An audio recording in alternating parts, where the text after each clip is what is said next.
उपस्थित सर्व मान्यवर तसेच उपस्थित माझे शाळा कॉलेजातील सर्व मित्र, मला नेहमीच प्रोत्साहन देणारे, मार्गदर्शन करणारे आणि ज्या सर्वांकडून मी नेहमीच काही ना काही शिकत आलो ते माझे सर्व लहान थोर सहकारी डॉक्टर्स, पॅरामेडिकल स्टाफ, सर्व नातेवाईक, आप्तेष्ट आणि मला आजवर सेवेची संधी दिलेले माझे सर्व पेशंट्स, राजकीय, सामाजिक, पत्रकारिता, शैक्षणिक क्षेत्रातील सर्व मान्यवर यांचे मी मनपूर्वक स्वागत करतो आणि हार्दिक आभार मानतो.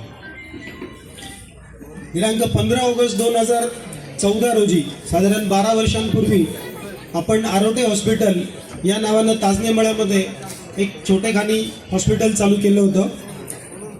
एक 15 बेडचं सिंगल स्पेशालिटी हॉस्पिटल म्हणून आम्ही वैद्यकीय व्यवसायाची सुरुवात केली. एक राहत्या घरी थोडेसे बांधकामात बदल करून आपण ते हॉस्पिटल चालू केलं होतं. साधारण कुठल्याही वैद्यकीय व्यावसायिकाचं जे काही आयुष्य असतं हे बऱ्यापैकी शिक्षणामध्ये जातं आणि सरांनी जसा आता उल्लेख केला की जे काही शिक्षण MBBSचं आहे साधारण 5 ते 7 वर्षांचा कोर्स असतो. त्यानंतर पोस्ट ग्रॅज्युएशन 3 वर्ष, अनुभव घ्यायला 3 वर्ष, अशी साधारणपणे 12 वर्ष एक व्यवस्थित व्यावसायिक म्हणून डॉक्टरकी सुरू करण्यासाठी साधारण त्याच्या आयुष्यातले खर्च होतात. आणि 12 वर्ष साधारणपणे त्यानंतर ही वैद्यकीय सेवा दिल्यानंतर साधारणपणे MBBSला ॲडमिशन झाल्यानंतर आता 25 वर्षांनंतर आपण हे पाऊल उचलताना आम्हाला खूप आनंद होत आहे. हॉस्पिटल सुरू झाल्यानंतर बऱ्याच वेळा खूप ॲडजस्टमेंट आम्हाला तिथे कराव्या लागत होत्या. राहत्या घरी हॉस्पिटल चालू केल्यानंतर जसं जसे आपली ग्रोथ होत जाते तसं पेशंटची संख्या वाढते, आजूबाजूच्या लोकांना देखील त्रास त्याचा व्हायला लागतो. आणि जिथे ताजनेमळ्यात हॉस्पिटल आमचं होतं तर तिथे त्याच प्रकारचा जो एक त्रास आजूबाजूच्यांना म्हणा किंवा एक काम करताना देखील खूप अडचणी होत होत्या. आणि त्यामुळेच कोविडच्या साथीमध्ये त्या गोष्टींवर फारच जास्त प्रमाणात परिणाम झाला. आणि कोविडच्या काळी तुम्हाला माहिती असेल की जी साथ आली तर त्यावेळी पेशंटची संख्या खूप होती आणि सर्वच हॉस्पिटल्स म्हणजे आपल्याला कमी पडत होते. आणि त्या काळात एक मनात संकल्प आला की या पद्धतीनं आपण सर्व लोकांपर्यंत पोहोचू शकत नाही, कुठेतरी आपण एक मोठ्या स्केलवरचं हॉस्पिटल एक आपण चालू केलं तर एक जास्तीत जास्त रुग्णांपर्यंत आपण पोहोचू शकतो. आणि ह्या एका विचारानं हॉस्पिटलची एक मनामध्ये पायाभरणी सुरुवातीला झाली. आणि त्यानंतर एक जागा शोधायला सुरुवात झाली. जागा शोधताना शहरातल्या जागा आता तुम्हाला माहिती आहेत, खूप गगनाला भाव सगळे भेटलेले आहेत आणि एक शहरामध्ये जागाही तशा पुरेशा मोठ्या मिळत नाहीत. म्हणून आम्ही जागेच्या शोधामध्ये इथे गुलेवाडीमध्ये जागा ही आम्हाला मिळाली. आणि आदरणीय सीताराम राऊत साहेबांनी सुरुवातीला या जागेवर म्हणजे जागेसाठी मी जेव्हा त्यांना विचारायला गेलो होतो त्यांनी सुरुवातीला इथे मला वाटतं थिएटरचा ह्या जागेचा विचार केला होता, परंतु कोणीतरी त्यांना अप्रोच झालं होतं. पण त्यांनी तो एक प्राधान्य न देता म्हणजे हॉस्पिटल इथे होत असेल तर आम्ही नक्कीच ही जागा आम्ही तुम्हाला देऊ असं म्हणून त्यांनी आम्हाला ही जागा दिली. त्याबद्दल सर्वप्रथम त्यांची पण मनापासून खूप आभार. शहरापासून दूर चालला म्हणून अनेकदा वाटायचं आम्हाला की सगळे हॉस्पिटल तुम्ही बघाल तर आता सगळे नवीन नगर रोडला आहे. ताजनेमळ्यामध्ये मेजॉरिटी हॉस्पिटल्स इथे आहेत आणि जागेच्या म्हणजे अभावामुळे बऱ्याचदा तिथे वाहतूक कोंडी होते, बऱ्याच वेळा पार्किंगची समस्या आहे. आणि या सगळ्या समस्यांमुळे आम्ही थोडंसं शहराबाहेर येण्याचा निर्णय घेतला. सुरुवातीला मला काही मित्रांचे त्याला विरोध झाला की खूप बाहेर चालला आहे, खूप दूर चालला आहे, हॉस्पिटल एवढा लांब.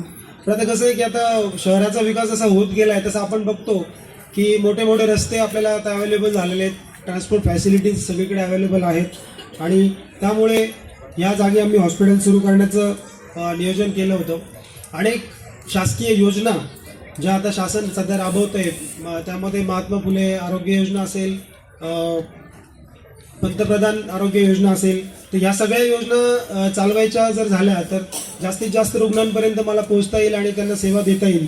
या उद्देशानं इन्फ्रास्ट्रक्चर असणं खूप गरजेचं होतं आणि त्यामुळे देखील हे हॉस्पिटल चालू करण्याचा त्यामागचा एक उद्देश माझा होता. तर आता ह्या हॉस्पिटल ज्यावेळेस आपण उभारतो तर त्यामध्ये सेवाभावी वृत्ती असणं तर गरजेचंच आहे, परंतु अनेक खर्चही प्रचंड असतात हे उभारणीसाठी आणि या सगळ्या गोष्टींसाठी.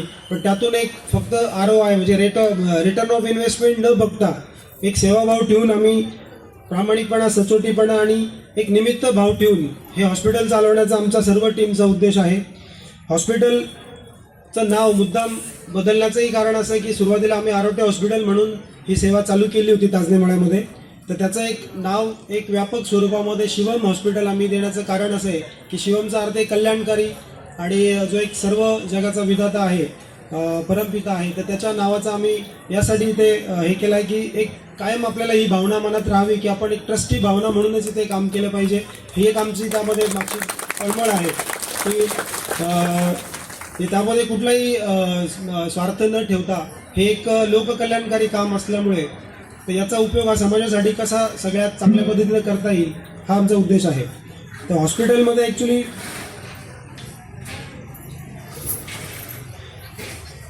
ह्या हॉस्पिटलमध्ये उपलब्ध होणाऱ्या सुविधांबद्दल आरोडे सरांनी सुरुवातीला सांगितलं आहे की सगळ्याच स्पेशालिटी आम्ही इथे प्रोव्हाइड करण्याची योजना ठेवलेली आहे की ज्यामध्ये मेडिसिन असेल, सर्जरी असेल, अगदी हाय एंड न्यूरोसर्जिकल आणि ऑन्कोसर्जिकल हे देखील काम इथं आम्ही ठेवण्याचा मानस आहे.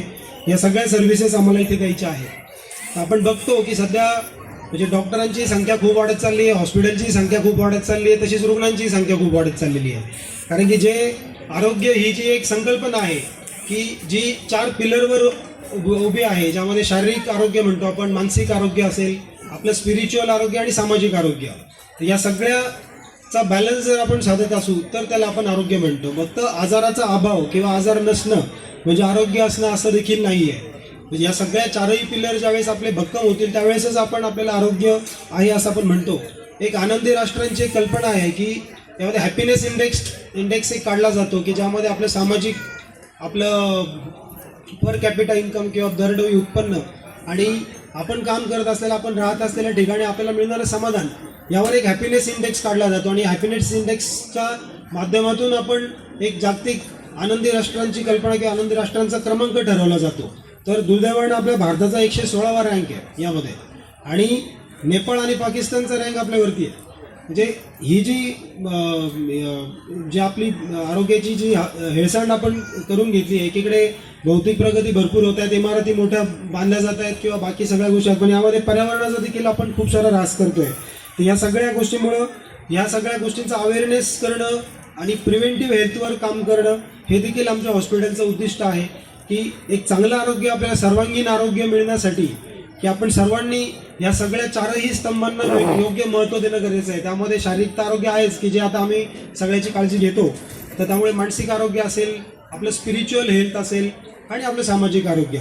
यासाठी देखील आम्ही एक मेडिटेशन कक्षाची इथे स्थापना केलेली आहे, एक मेडिटेशन रूम देखील आम्ही हॉस्पिटलमध्ये बनवली आहे.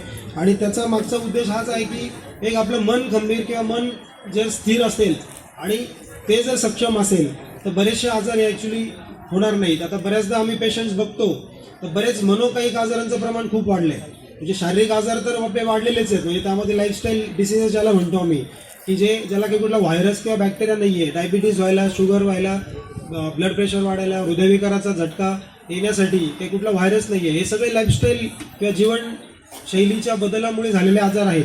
आणि ही जीवनशैली जर नाही बदलली आपण तर हे आजार आपले वाढतच जाणार आहेत. म्हणजे आपल्याला यंग हार्ट डिसीजचं आपल्याला, आपण भारतीय राजधानी आहे, डायबिटीसची देखील आपण भारतातील जगातली राजधानी आहोत.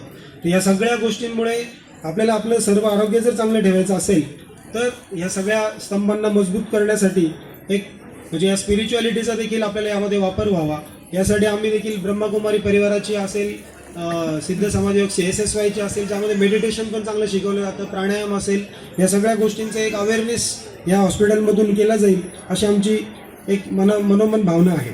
साई दृष्टी नेत्रसेवा चष्माघर अकोले शहरातील सर्व अत्याधुनिक सुविधा उपलब्ध असलेले एकमेव अद्ययावत शोरूम म्हणजेच साई दृष्टी नेत्रसेवा चष्माघर.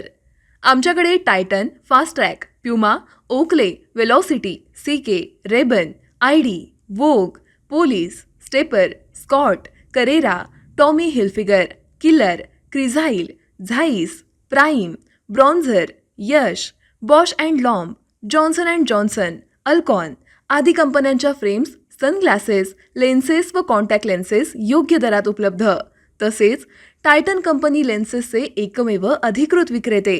आता अकोल्यात प्रथमच ऑटो मशीनद्वारे चष्म्याची रोबोटिक फिटिंग. प्रोग्रेसिव्ह चष्म्यासाठी डोळ्यांचे व चष्म्याचे अचूक मोजमाप करण्यासाठी जाईस कंपनीचे सॉफ्टवेअर असलेला ॲपल कंपनीचा टॅब, तज्ज्ञ ऑप्टोमेट्रिस्टकडून कॉम्प्युटरद्वारे डोळ्यांची मोफत तपासणी, डोळ्यांची मायक्रोस्कोपिक तपासणी, काच बिंदूचे अचूक निदान करण्यासाठी डिजिटल टोनोपेनद्वारे डोळ्यांचे इंट्राऑक्युलर प्रेशर मोजणे, पॅकीमीटरद्वारे बुबुळाची जाडी मोजणे, कॉन्टॅक्ट लेन्सेसच्या अचूकतेसाठी कॅरेटोमीटरद्वारे बुबुळाचं मोजमाप करणे आदी अत्याधुनिक सुविधा उपलब्ध असलेले अकोले शहरातील एकमेव चष्माघर.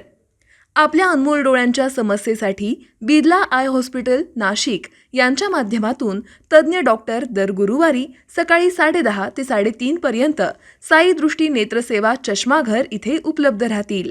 आमचा पत्ता साई दृष्टी नेत्रसेवा चष्माघर, अकोले बस स्थानकाच्या मागील बाजूस, जय महाराष्ट्र हॉटेलच्या पाठीमागे, अकोले, तालुका अकोले, जिल्हा अहमदनगर. संपर्क 91 36 52 93 93.